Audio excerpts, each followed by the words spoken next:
Hirap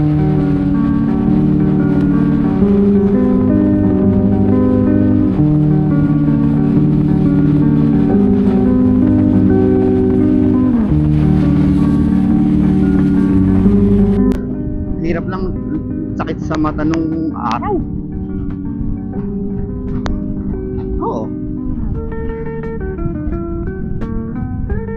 Ano to, parang year-end ride na natin, no? Wala na eh. 29 na ngayon eh, no? Happy New Year na. Putukan. Ang ganda na yun, no? Parang yung mga, ano kaya yun?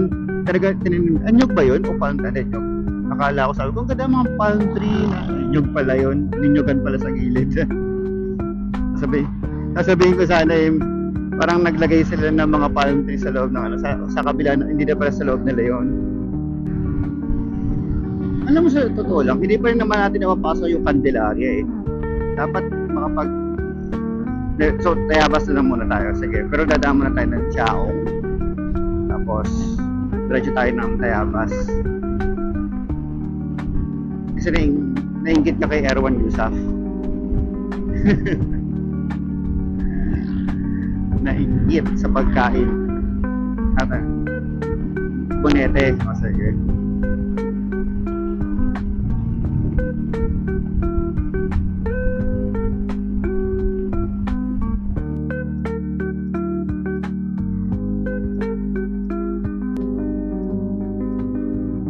Dapat talaga makabili tayo ng isa pang helmet mo na ano eh, ganito. Ang ingay talaga. Pag open face na ganyan eh. Yeah. Uy.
Kaya to ano, itong Pilar Rivera kaya to, pa-event place. Ang ganda, laki eh.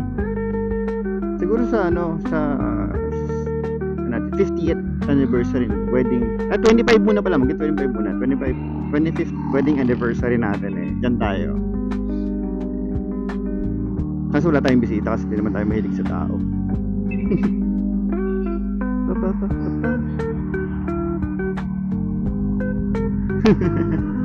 Wag malalaman nila anniversary natin. Hindi dapat malaman ng tao na anniversary natin ngayong December 29. 16 years. 16 years mo na ako niloloko.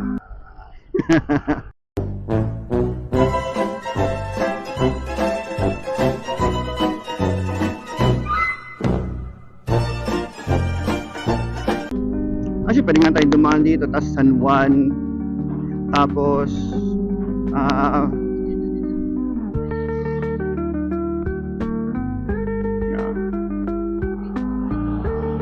okay. Putas para sa New Year. San Antonio, Quezon. Bilang Rico.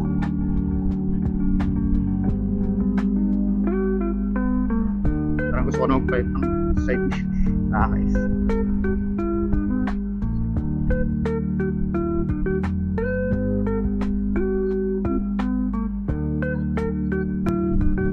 Mas maganda ba na hindi nila ako yung parang natanggalin ko nila yung salita ako sa vlog tapos parang music na lang background na lang habang bumibiyahe na ganito, parang nakakakalma.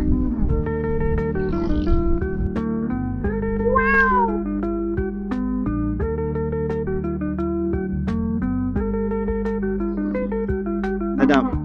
Dadama tayo ng ano.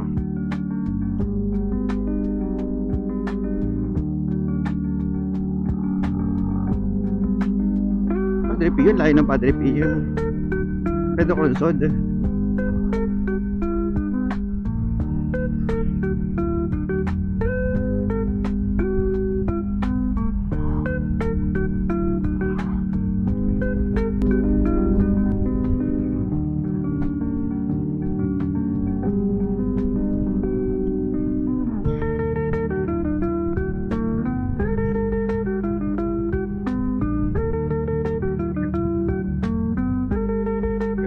Dasal. Thank you muna tayo. Oh, yeah.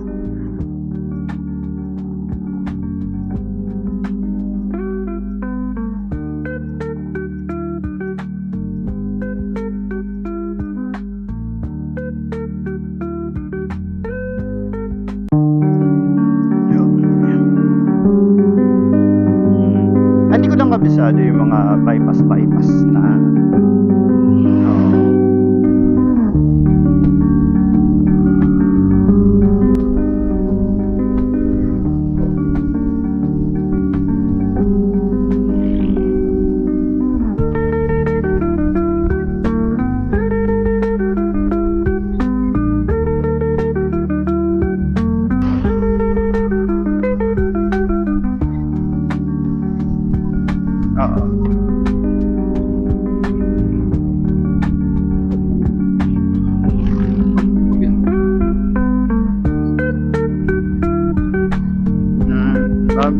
baka may ginagawa.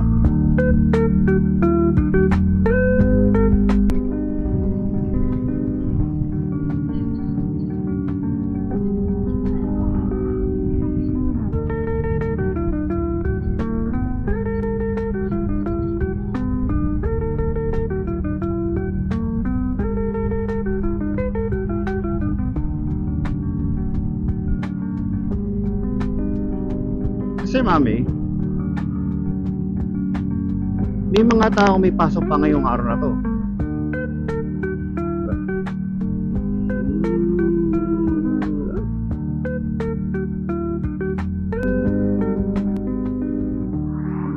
Nice.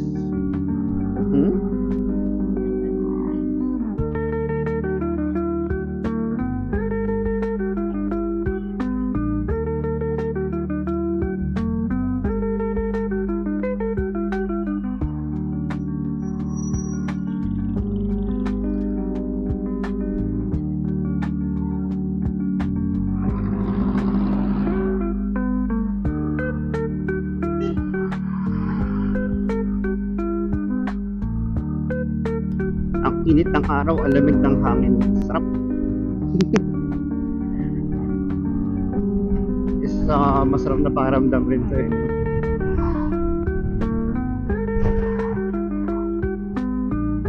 Yun siguro yung hindi maintindihan ng hindi pakiramdam siguro na hindi nila naiintindihan eh. Yung gandang pakiramdam. Para sa kanila kasi hindi siya masaya, hindi siya masarap, hindi siya parang, pero para sa akin kasi ang sarap ng ganitong pakiramdam.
Pag ganito siguro talagang kapag ganitong December, siguro pag Burma, siguro taga medyo malamig dito. Ang problema mo lang dito ay kapag pag summertime. Kasi puro palayan dito eh. Diba? Open area. Tapos malapit ka na sa dagat halos. So yung palo ng hangin minsan medyo mainit talaga. Pero ganito. Yung mga school dito, dadaanan natin yung eskwelahan, di mo nakita?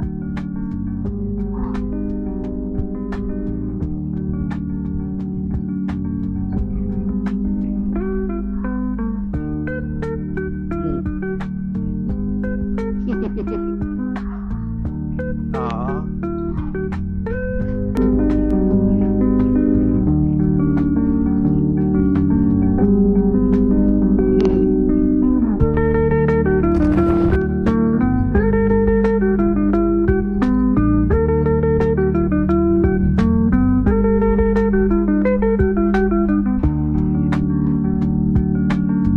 Ang ganda ng bundok ngayon.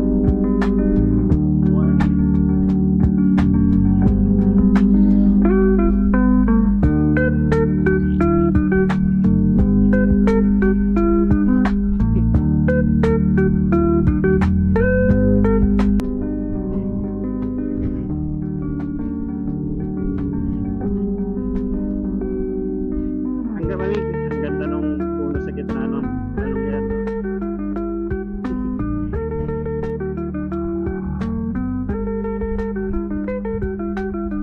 Yun oh.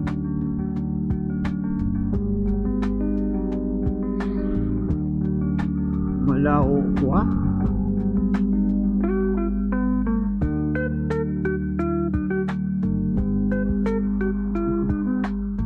Bakit kaya dito pa dumaan si Manong? Bakit hindi siya sa loob dumaan?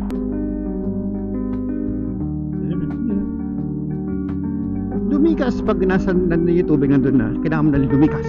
Lumikas! Lumikas kayo! Ganda rin naman yun, no?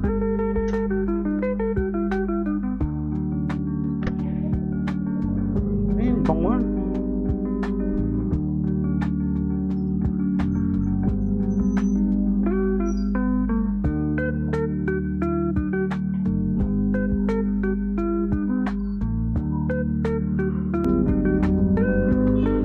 Bayan-bayan na nga tayo. So, ang pupunta natin ngayon yung Bonete. Okay. So, Bonete. Jesse. Si Jesse at si Kuya Jeff, ito yung Bonete. Baka sabihin nyo, din naman ang si Kuya. Maganda yung simbahan dito ayun o yung tumbok natin yan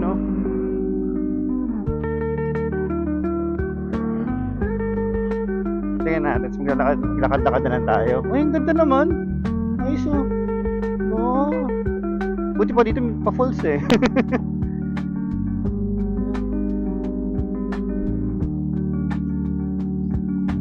Tama muna tayo sa gusto mong exit pala ito. Sa exit pasok tayo sa simbahan, no entry, siguro doon ikot siguro sa kabila, doon tayo first sa loob ng simbahan. Hindi, kaya nga siguro yun sundan natin yung mga taga rito syempre. Malayo, saan ba yung sa may bakery? Mag-bakery muna tayo, punta tayo sa bakery.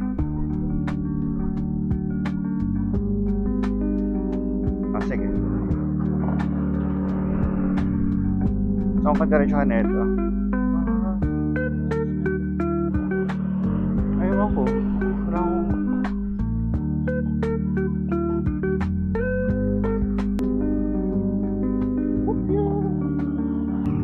okay.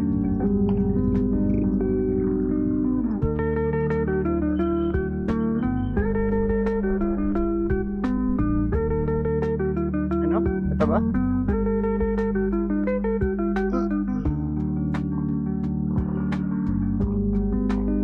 Dito na, diba? Sa kanto sabi. So, ganda.